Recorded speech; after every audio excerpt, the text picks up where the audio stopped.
If I asked you what Goku's origin story is, I think a lot of people would give slightly different answers. Found in the woods, sent to conquer the earth, hitting his head in a ravine, or simply spared by his father in his first, or maybe even second, act of kindness. So to clear this up, I wanted to go over the changing origin of Son Goku throughout the entire Dragon Ball franchise until we get to his current origin story, so you know exactly how Goku ended up on Mount Paozu in Chapter 1 of Dragon Ball. When we're first introduced to Goku, he's simply a boy in the woods that lived with his grandpa, Son Gohan. We have no reason to believe they aren't related at this point, with characters like Yamcha and the Ox King implying the genetic relation explains Goku's own supernatural strength and abilities. This is a short-lived idea though, as by Chapter 15, Master Roshi, upon learning Goku's grandfather is Son Gohan, reveals that he was told Gohan had found a boy with a tail. This solidified very early on that while Goku may still be earthly in origin,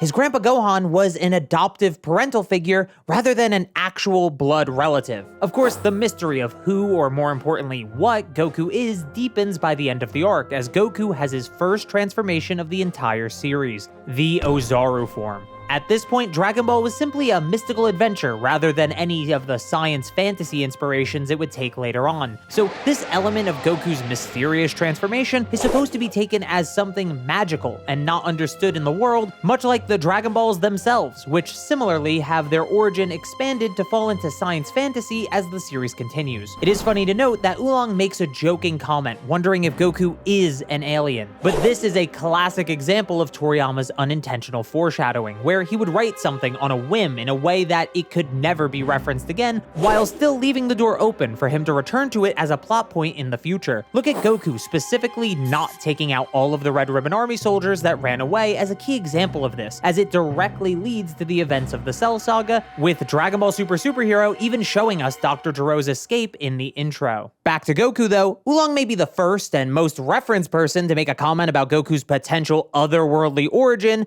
but he is certainly not the last. Throughout the series, Goku's humanity is questioned constantly, like Krillin wondering if he's human during their training together, Giran asking if Goku is human after Goku's display of strength in their fight at the 21st Budokai. Nam similarly says Goku can't be human after staying conscious from an attack that even Roshi, I mean Jackie Chun, thought was likely fatal. Then Jackie Chun himself makes a vague comment about Goku's natural instinct for fighting, something that once again could be taken as innocuous when it was first said, but becomes a bit of retroactive foreshadowing in the same way Oolong's earlier comment did when you reread or rewatch the series. During the Red Ribbon Army arc, Suno says there's something strange about Goku. In the anime only, Full Metal Jacket's censors consider that Goku may be an alien, though this is a reference to the movie Alien, so it is pretty accidental. Later, a Red Ribbon Army soldier wonders what Goku is after hitting him with a sniper shot, and Commander Black wonders the same when Goku kicks away a massive bomb. Finally, after Baba's tournament, Pilaf wonders if Goku is even human. All of this, depending on the context, is just a reaction to Goku's unique physical traits and abilities, but it's not entirely clear what Toriyama thought about Goku at the time. Well, in 1987, just after the 22nd World Tournament, we get a glimpse into Toriyama's ideas in Dragon Ball's first guidebook, Dragon Ball Adventure Special, which features a Q&A with Toriyama himself where he's asked a simple question. Why does Goku have a tail? To which Toriyama responds with a simple, he can't help it. Maybe it's an ancestral throwback. With our modern knowledge of the series, this statement is pretty crazy because it's kind of correct, but it's also kind of not.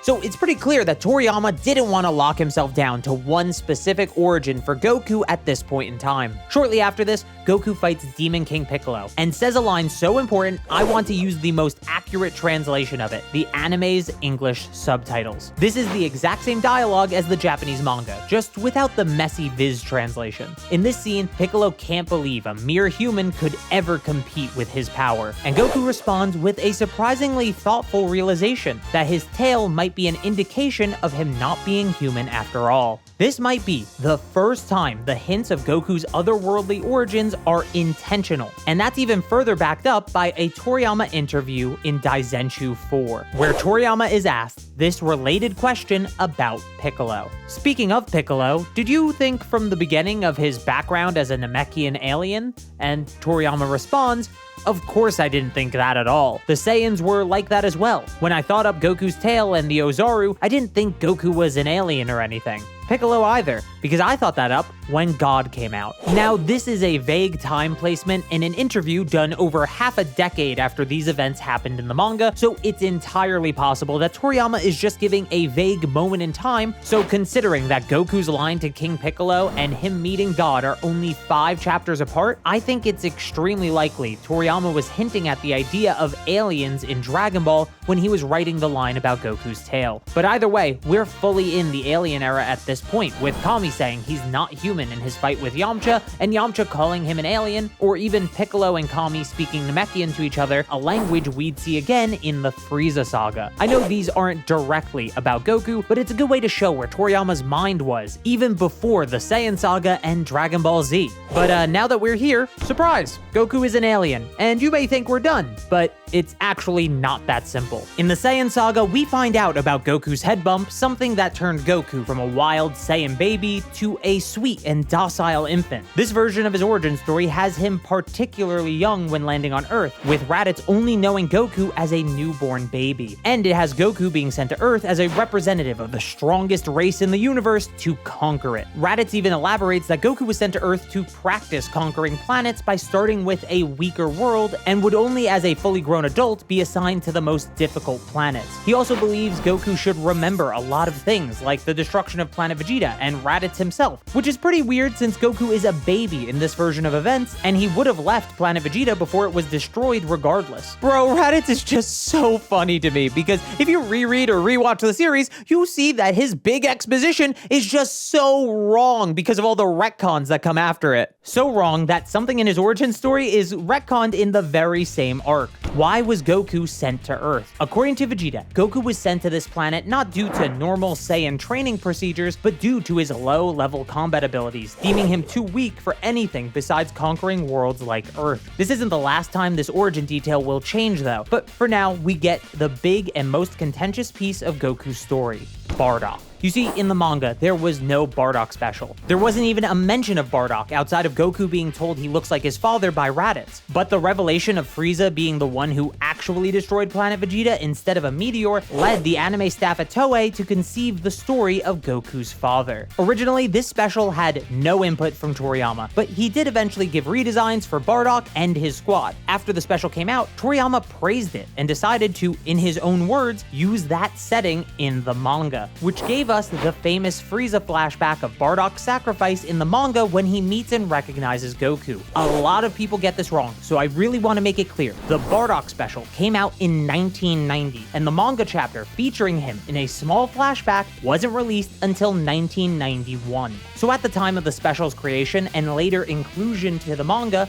many people fairly categorized the Bardock special as the canon origin story of Son Goku. Notably, this story retains the idea of Goku being a newborn when he was sent to Earth, and that he was sent there for the reason Vegeta said. He's a low-class warrior. While it may seem like I'm just repeating details, it's important to see how these elements continued to be reinforced by Toei and how Toriyama saw them as good enough for his own work, at least for over 2 decades. Because in 2013, Jocko the Galactic Patrolman, a manga written and drawn by Toriyama, was released. This manga is set in the Dragon Ball universe and takes place on Earth before the arrival of Goku. In the final chapter of the manga, no, not the bonus chapter, we'll get there, we see the moment Goku landed on Earth and was found by Grandpa Gohan, teaching us the truth about Goku's name origin in-universe. He was named Goku because he fell from the sky, and Ku means sky. It's actually really insane that Toriyama was able to make naming Goku work in-universe like this when his real-world name origin is literally just the Japanese name for Sun Wukong, the Monkey King.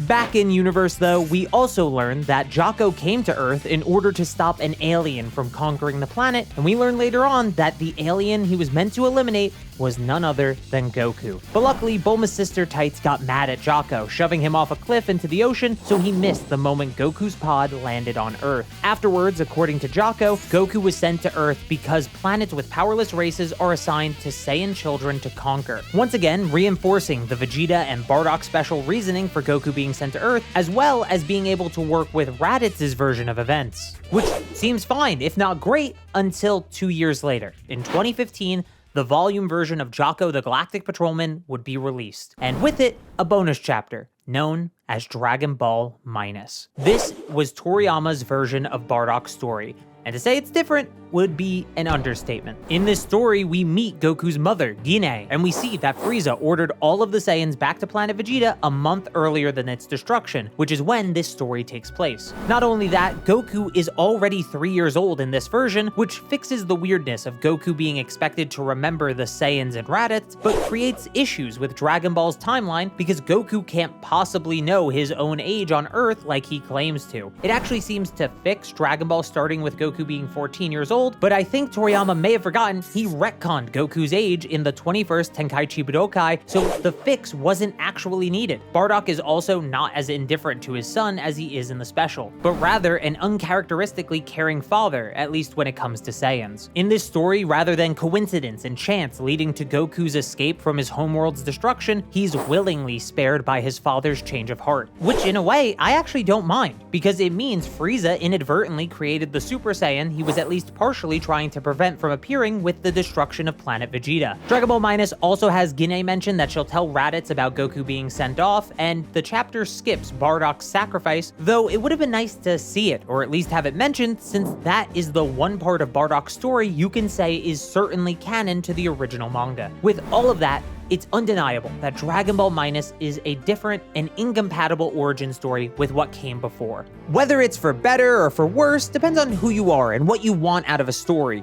But for a time, it was very ignorable for people who didn't really care for it. That is, until Dragon Ball Super Broly, a movie written by Toriyama, which finally animates Dragon Ball Minus, well, at least a version of it. In Dragon Ball Super Broly, Goku's age when escaping planet Vegeta isn't mentioned, helping to fix any issues with his age after this point, though he is still notably older than the newborn he was in Dragon Ball Z. Bardock's sacrifice is shown in this version of Dragon Ball Minus, but for some reason they chose not to change Bardock's outfit to match the original manga's flashback scene, creating a pretty easily avoidable inconsistency. I mean, there's a month between him sending Goku away and facing down Frieza, so just have the guy change his outfit to make it match. Regardless, both versions of Minus seem to imply something a bit unexpected. Goku may have been a good child from birth, and Saiyans aren't naturally that unruly or brutal. They can be raised to be well-mannered, they can be calm, friendly with each other even, and they aren't always picking fights. But we're also supposed to believe they are too violent to number beyond a few thousand at any given time. The perception that Goku could only be made to behave due to a head bump feels outlandish now. Did Gine bump her head? Did Bardock bump his? Neither are as good as Goku, but given enough time, could they have become at least more like Vegeta, even without having his crucial character-defining moments? I don't see why not. Goku was always supposed to be special. It would be silly to deny that. Just not because he was born special, but because of his circumstances. He was lucky to be sent to Earth, and even says as much. In Vegeta's speech in the Buu Saga, he can't believe a Saiyan like him even exists. But we're also supposed to believe that the Dragon Ball Minus version of some of these Saiyans existed as well. I'm sure that makes it pretty clear where my opinions lie on this version of Bardock's story and Goku's origin, but I do want to give you the more favorable interpretation of this material as I discuss the next part, the Granola arc. In the Granola arc, we learn of Bardock's first act of kindness, his sparing of Granola, Granola's mother Muesli, and the Namekian Monaito, something that leads Vegeta to say Goku's soft-hearted nature runs in the family, even after getting the full story. But it might be more nuanced than that, because from Bardock's perspective, while he's making the decision to spare Granola and Muesli, his mind flashes back to a moment he had with Gine, and possibly more important, with Goku, specifically the very first time he met Goku. Throughout all of Dragon Ball, Goku has been shown to change those he meets. The simple act of knowing Goku is enough to begin to turn an evil person into a good one, like with Piccolo, who seems to have been influenced by Goku and even Gohan's pure hearts. So what if he always had this effect on others? Bardock takes an unusual interest in Goku when first meeting him, to the point that it confuses Gine, and it's possible that it changed him, making Bardock the very first person to be changed by Goku. Even on the battlefield, after his plans to spare the 3 survivors of planet Cereal get unraveled by the heaters, he doesn't choose the easy path of killing them to save himself, another decision that confuses him as much as everyone else. At this point, something changed in him, and he can't describe what it is or why it's happening. Perhaps it was Goku, his son. who brought out this change in him. Now, as much as I like the intention behind this interpretation, solidifying Bardock's change of heart in Goku rather than Goku turning out good because Bardock had good in him already, it's clear that Bardock's change of heart had just as much to do with Guinea as it did with Goku. After all, the first person he thinks of is Guinea when he sees Granola and Wesley. He also specifically says he thinks Guinea is the one who rubbed off on him when they're getting ready to send Goku to Earth. And though I played it up in my explanation of this interpretation, I do think Goku's changing of others doesn't begin by just meeting him, it begins in battle. Tenshinhan changes his mind in his fight with Goku, King Piccolo shows signs of changing right after being defeated by Goku, complimenting him before reincarnating, and even Vegeta needed a close fight with Goku to begin his journey of change and self-discovery. So it seems like you need more than just meeting Goku for this to happen. Even worse for this interpretation is it doesn't fix the head bump issue. If Goku was causing a change of heart before the head bump, then was the head bump really even necessary? Some even say his attitude on Earth came from him missing his parents rather than some violent Saiyan instinct or nature, since he's clearly upset when they send him away. Was the head bump's only value making Goku forget about his family, so he's no longer upset he isn't with them? Now, I really don't want to get too lost in my own opinions and the various interpretations on this story choice, but it's important to know these details so we can correctly understand Goku's origin, and since some of these things aren't fully explained, we have to go through the various interpretations of what we have to try and find the actual truth, or at the very least, all the potential options. Another important addition in the Granola arc to keep in mind is Elec hinting at the destruction of Planet Vegeta and the Saiyans to Bardock, making it more believable that Bardock had figured out Frieza's plan in Dragon Ball Minus when no one else could. So with all of that covered, it's time to go over the current origin of Son Goku. The Saiyan couple Bardock and Guinea have just had their second child. With Saiyan technology, it's determined their newborn son is also a low-class warrior just like his father. He isn't named until sometime after his birth, when Bardock finally meets him and calls him Kakarot. Sometime after meeting his son for the first time, Bardock finds himself trying to spare 3 people on planet Cereal, a world that he was sent to conquer due to his wife and newborn son causing him to have a change of heart. But his plans are ruined by the Heaters, leading to one of the survivors being killed, and Elec, the leader of the Heaters, making a vague threat towards Bardock and the Saiyans as a whole. Sometime later, all the Saiyans are recalled to Planet Vegeta at once, but as Bardock gathers information, he puts together Frieza's plan to wipe out the Saiyans via both his own intuition and likely remembering that offhand comment from Elec on Planet Cereal. As far as we know, Bardock doesn't tell any other Saiyans about this premonition besides Guinea after he sees Kakarot again, who has grown a bit after an unspecified amount of time in the incubator. Then Bardock steals a Saiyan pod, and with Guinea's help, he sends Kakarot to Earth to save him from the destruction of their planet and their race. At some point afterwards, Guinea tells Raditz about Kakarot's location and apparently no other details, like Bardock learning Frieza's plan or why they sent Kakarot to Earth, likely to avoid the Scouters being listened to. Regardless of the reason though, this leads to Raditz being very wrong about basically everything many years later. As Kakarot flies towards Earth, the Galactic Patrol detect his ship and send Jocko to intercept the Saiyan child and save the Earth before he can ravage it, leading to the events of the Jocko the Galactic Patrolman manga. When Kakarot lands on Earth, Jocko gets distracted and misses the landing, letting the Saiyan roam free. Luckily, he's found by Grandpa Gohan, who is only able to keep the infant under control due to him being a powerful martial artist. Kakarot is a rowdy child with no home, so Gohan keeps the child to raise him and names him Goku, because he fell from the sky, and Ku means sky. Goku's violent personality at this point is possibly due to either his Saiyan nature or the fact that he misses his parents. Regardless of the reason, eventually Goku falls into a ravine and hits his head, losing his memory of the Saiyans, and specifically his parents, leading to him calming down and becoming the pure-hearted child we know in Dragon Ball. Again, whether this is due to him no longer remembering his parents or his Saiyan instincts being forgotten is unclear. At some point after this, Grandpa Gohan mentions he found Goku in the woods to his old teacher, Master Roshi. After some more time on Earth, Goku turns into an Ozaru for the very first time in front of Grandpa Gohan, but Gohan manages to survive the encounter. Then Goku is warned about the full moon by Grandpa Gohan, who creates a slight lie about a monster who appears during the full moon. But one night, during a full moon, Goku didn't listen, transforming into the Ozaru again, but this time killing his adoptive grandfather, leaving him to survive on his own on Mount Paozu, until one day, Bulma shows up, and Dragon Ball begins. If you thought Goku's origin wasn't confusing enough, click here to learn about the most confusing form in Dragon Ball. Thank you to all our channel members for their continued support, and thank you so very much for watching.